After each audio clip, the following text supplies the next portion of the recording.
What's up guys, welcome back to another video, and today we're going over some of the new features in Studio One 4, as well as discussing which are my favorite.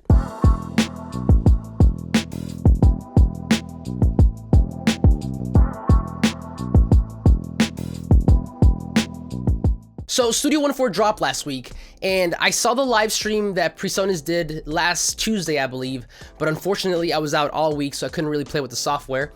But I finally got to play with it this week, and I have to say, there are some features that I really love, some that I'm still on the fence about, but nonetheless, I wanted to give you guys my first-hand experience with the new upgrade in the software because I am a Studio One user through and through. I use it to produce, to make beats, to mix, to edit audio, so I wanted to give you guys my first impressions, but also let you know what my new favorite features are. So without further ado, let's jump right in. Alright, so before we even jump into the software, the first thing that I want to point out is the new Studio One 4 icon here on my dock. This is a black logo over a white background, and if I'm being honest, I'm not the biggest fan. I preferred the grayed out black and gray version from Studio One 3, but hey, small things. But alright, jumping into the software, you'll notice that everything as far as structure goes, it's pretty much the same. Everything is almost in the same position as it was in Studio One 3, nothing major. There are a few new buttons up at the top here that I'll talk about in a minute, but as far as the user interface goes, nothing crazy, but there are some changes. In Studio One 3, everything was a lot more flat. In this version, everything seems to be more 3D, more popped out. If you take a look, there's a lot of drop shadow going on in the buttons, and I guess this was done to resemble real life buttons that you would press, you know, if you had hardware in front of you. Now, if we take a look at the mixer, this carries that same aesthetic. Everything pops out a little bit more. Things have been rearranged a little bit, like, you know, this icon change where you put your presets.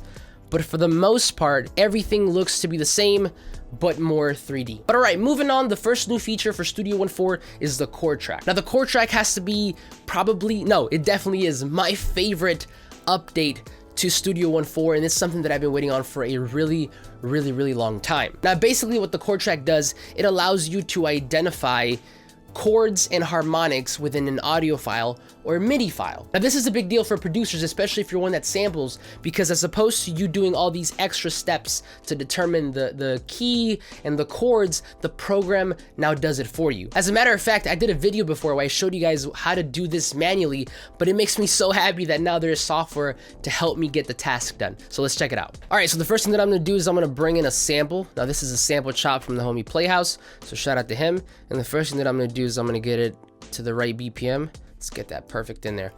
And let me go ahead and turn on the metronome, and we'll take a listen.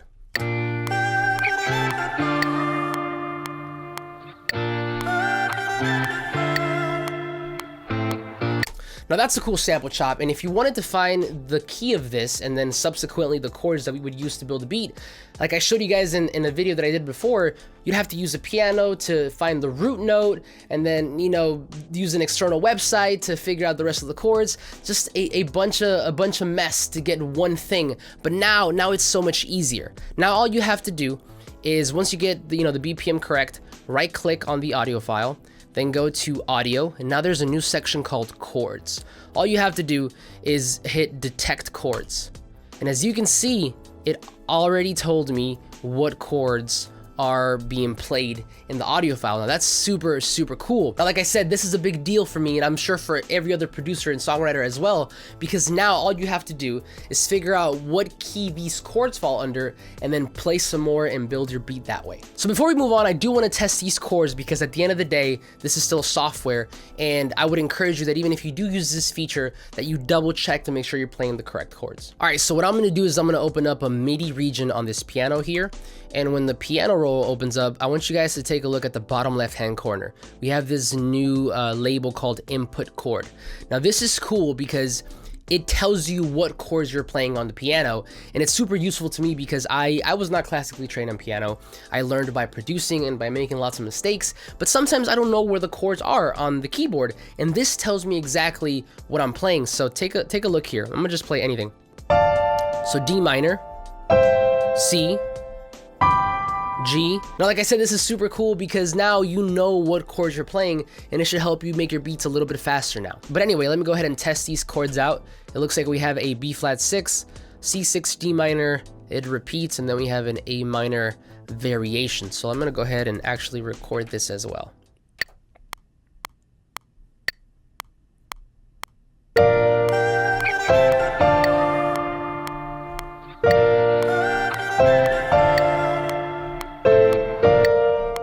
as you can see, the chords were spot on. So now all I have to do is, maybe duplicate the MIDI, add a different layer, and get to work. Now, another cool thing here is that on the MIDI itself, you can now right click on it, go to instrument parts, and there's a new feature called detect key signature. So once I click on that, it brings it down at the bottom here, so I know what key my song is in. The only gripe that I have with this feature is that I wish it was available on the audio. Like if I go here on the audio and I right click to instrument parts, I don't get that. And how cool would it be to bring in a sample that you knew nothing about, detect the key signature first so you at least have an idea what chords are going to be played, then you detect the chords themselves, and then you get to work. But hey, another small thing, I still really like this new feature. Now, the last piece to this new feature is the actual chord track. Now imagine this, let's say you bring in this sample and you figured out all the chords that are being played, but let's say that you don't really like this D minor and you wish you could change it to something else. Now normally if that were to happen, you would have to re-record that part if you were the originator, or maybe you'd have to play it in your own instrument and play it differently. Well, sometimes you don't want to do all that. Maybe sometimes you just want to do it real quickly to see if that idea even works. Well, now all you have to do is go on the top left hand corner here and press this button. This is a new button called the Chord Track. So make sure this is on, go to the inspector window and make sure the follow chords is on. I'm going to use universal for audio because we're using an audio file here. And what I'm going to do now is I'm going to right click on it, go back to audio, go back to the chord section, and then I'm going to hit extract to chord track. And notice how the chords that were down here are now in the actual chord track. B flat 6, C6, D minor, and so on and so forth. But like I said, let's say you wanted to change that D minor to something else to see if it sounds good. So now what you do is you double click on the chord up here that you want to change, and that brings up the chord selector. Now this right here is called the circle of fifths. I'm not going to talk too much about this because this is now, deeper theory. This is a whole separate video. But the first thing that I want you guys to notice is that it highlights the chord that is being played and it tells you what keys on the keyboard are being used to produce that chord. So let's say you did want to change this from a D minor to an A minor. All you have to do is click on that different chord and notice how it changed it on the chord track. But not only did it change it on the chord track, it also changed it on the actual audio file. So let's take a listen. So that sounds absolutely terrible, but you guys get the idea. If you want to kind of see if things work really quickly, you can go ahead and do that, and the chord track makes it possible. All right, moving on to the next feature is a redesign of Impact. Now, Impact is Studio One's native drum sampler, and I'll be honest, I didn't use the previous version because to me it seemed kind of primitive, and then on top of that, I already used Machine to, program my drums, so I didn't have a need for it. However, recently I've been looking for a solution for portable production. Like if I'm out of the studio, obviously I still want to make my music, but I can't take all of this. So I know that I would at least need a mini MIDI keyboard and a good drum sampler software, and I think this might be the solution. So if you open up Impact, you'll notice that there's quite a bit of a redesign. It kind of carries over from, the whole Studio One 4 aesthetic update. But if we take a look around real quick, you'll notice that things look a little different. We have the pitch control wheel, still the filter, the amp, you can mess with the envelopes. And aesthetically speaking, you can actually hit the logo for PreSonus here and change the color of everything. I'm gonna keep mine on the dark one because I like that. You could also colorize the pads. So if you go up here, you can change this to different colors. Now this is kind of like Machine. At least the new ones. I still have the MK1, so I don't have this feature. But the new ones, you could change the color on the pads. We also now have 32 outputs, so we have 16 mono and 16 stereo, and of course a bunch of different pad banks for you to load up your drums. But one of my favorite features, new features for Impact, definitely has to be the batch import for drums. Now typically what you would do is you could go in here and drag and drop your drums into the pads one by one. But if you want to work faster, and all you do is select a drum kit, find it on your hard drive or whatever, and bring it over. Now typically you would want to just drop it here, but you want to do is you want to hit the shift key and then drop it. And what that does is it spreads your kit across the pads. Now, the other thing you could do with this is you can also splice a drum loop. So let's say, for example, that maybe you sampled a drum break from a record, or maybe you just have a drum break laying around and you want to use the individual one shots in that, you know, sample, as opposed to having to chop it up yourself. This can do it for you automatically. So to demonstrate that, I'm gonna bring in a drum break that I have. Now, I'm not just gonna drop it on the first pad, because all that would do is place the entire file on one pad. So what I'm gonna do instead is I'm gonna hold the shift key just like before and then let it go. Now, as you can see, it chopped up everything in the file and spread it across the pads. So now you have a bunch of little splices, and this is my kick drum here. That's my snare drum there. And you can even go in here and get a lot more surgical with the area that it's being used to trigger that sample. Now, moving on, the next feature is another update, but this time to Sample One. Now, I'm gonna be honest, Sample One was one of those plugins that I used for one very specific purpose, and that was to program my 808s, because it allowed me to put my 808 in there. It would spread it across my keyboard. That's where I would tune it if I would need to, but that's about it. I didn't have any other reason to use it. But if we take a look at this new Sample One, dubbed Sample One XT, you notice that it carries the same aesthetic feel from before. You could change the color of this just like on Impact. Again, I'm going to keep it on the darker colors, and you can still mess with the pitch, the filter, the amp, the envelopes. But the first thing that I notice is if you look at the top, there's a new record feature. Now, this is super cool, because what this means for me is that now I can potentially take a vinyl, a record, and then actually sample that natively into Studio One and make my beats that way. Or if you want to get really creative, we could even get like a friend. If you have a friend who plays bass really well, or maybe whatever instrument really well, you could have him or her play a scale or play notes from one octave to other and sample all those notes and create your own sample library, custom sample library of a bunch of different instruments that you can then store in here and make your beats with. Now, the other thing you could do, if you look, is you also have this envelope section, so you can manipulate your 808s or whatever the heck you're using this for. You could also map you know, your sounds to the individual keys on your keyboard, and of course you have the audio WAV file. Now, again, these changes are not super drastic, but they do add to my workflow, so I'm excited to continue to use Sample One to make my music. Moving on, the next feature is the pattern editor. Now, I'm assuming this is what PreSonus thought Studio One's 4's bread and butter would be, because essentially what the pattern editor is, more or less, is a step sequencer, much like you would find in FL Studio. So to open that up, what you want to do is first you have to have Impact loaded. I think this was meant to be used only with Impact. I haven't figured out if I can use it with other, you know, drum samplers like my machine, but for now I know for a fact it works with Impact. Now, to open that up, what you want to do is, instead of opening up a MIDI region on Impact, you go ahead and hit the Option key or the Alt key and then double click. That creates a pattern region for you. Then double click on that and you'll see that you get the step sequencer. Now, much like in, you know, every other DAW that uses a step sequencer, you can edit the steps, the resolution, the swing. You can use a gate, an accent if you wanted to. What I'm gonna do now is I'm gonna go ahead and just audition through these. So as you can see, it maps them out to a specific key on the keyboard if you want to use that to program your drums. But essentially from here, you could just go to town. You could do something like, let's make a terrible techno beat with hip hop one shots. You know, so you can go to town. If that's how you like to work, if that's how you like to program your drums, you can 100% do it. Especially if you're someone who comes from like an FL Studio background, this should be familiar to you. Now, another cool thing too about this is that, let's say for example, you made this pattern here and you want to create something different, then all you have to do is duplicate this. And then on this one, you could open up the inspector and say, I want a different variation. And as you can see, everything clears out and you could make, you know, whatever. So then you'd have terrible techno and garbage. So again, super cool if you're used to this workflow. Now, the last thing you could do with this feature is use your probability and repeat function. So from what I understand it in FL Studio, if you wanted to do like hi-hat rolls, you would maybe fill out 16th notes of hi-hats on your step sequencer and then send those to your piano roll.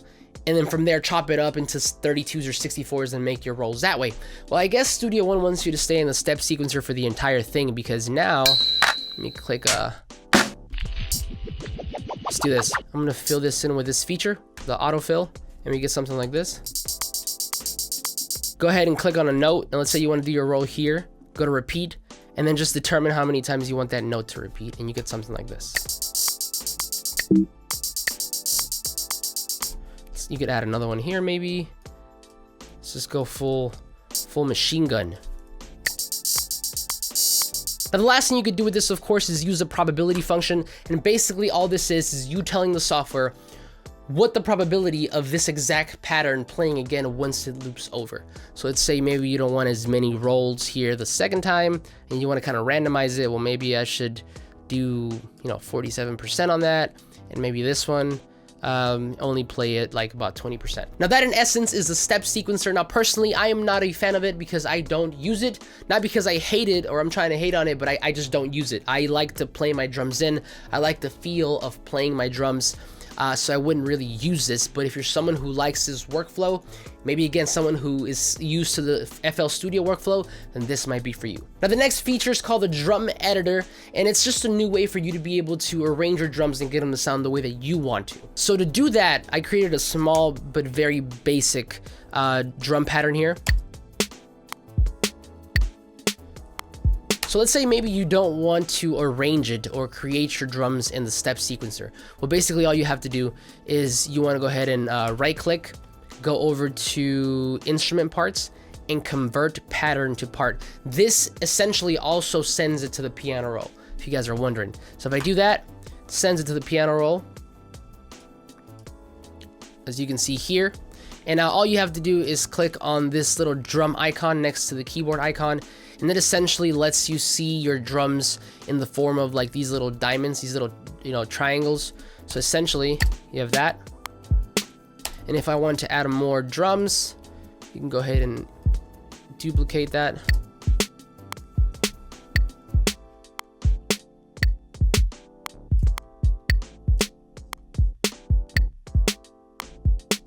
So this is just another way for you to arrange your drums and make sure you get them sounding the way that you want to. The next feature on the list is something called ripple editing. Now, from what I understand, this is something that Pro Tools users have had for a while, but essentially it's kind of like this arrangement hack where it lets you work a little bit faster whenever you're using audio files. So to demonstrate that, I'm going to use this sample chop that we used earlier. And let's say I want to chop it up where the chords are being played. So like right there, and right there. And let's say maybe I want to delete this part. I don't like that C. So I'm gonna just hit delete and nothing happens, obviously, if you don't have it turned on. But if you do have it turned on and I hit delete, everything moves forward. Now the other thing you could do too is, let's say you wanna move all this over to the right. Instead of having to highlight everything, all you have to do is select the beginning of that section that you wanna start making that gap for and scoot it over.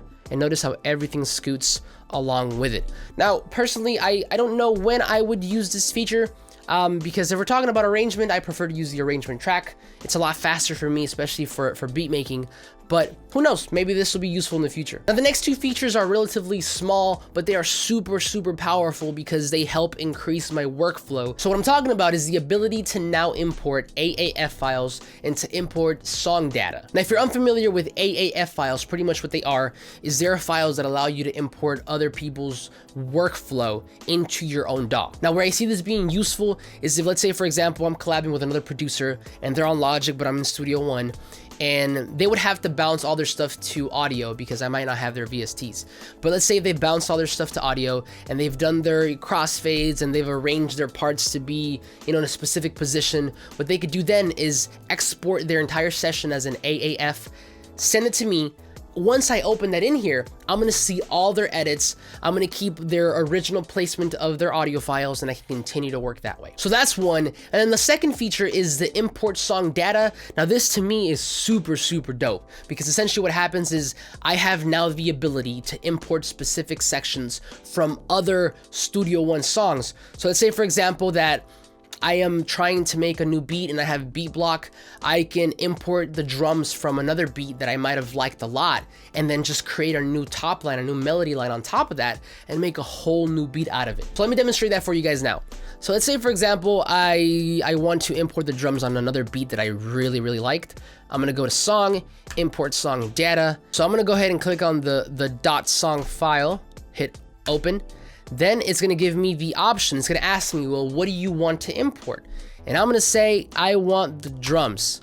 So remember, guys, I keep everything in folders, so I can just click the drum folder and it highlights everything. Make sure that the events, layers, and automation, all that, the media is selected, and hit OK. And it's loading now, but essentially what will happen is you can see it brought all my drums over from that session, and now all I have to do is, you know, create a different melody line and make a whole new beat out of it. So this to me is probably one of, like I said, the coolest updates to Studio One 4. Now this could also work for mixing. Let's say you want to import a specific mixing template from another session, or you know, you want to import whatever. It's super useful because it also brings in the settings. Look at the drums that I imported.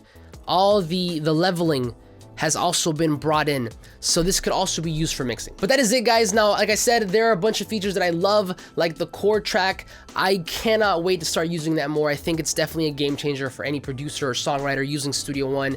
And then I'm also a huge fan of the AAF and import song data features, because that is gonna allow me to work faster.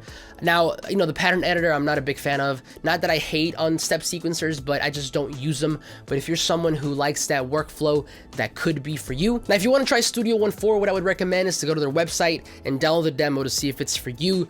If you want to purchase this and you never have before, if you want to get professional, I think it's $3.99, and I believe they have other versions that you can purchase as well. But if you do already have anything prior to this, so 3, 2, or 1, the update fee is only $149. But that is it for me, guys. Thank you so much for watching. Hopefully you learned something today. If you did, give this video a thumbs up. Subscribe if you're not already, but I will see you guys on the next one.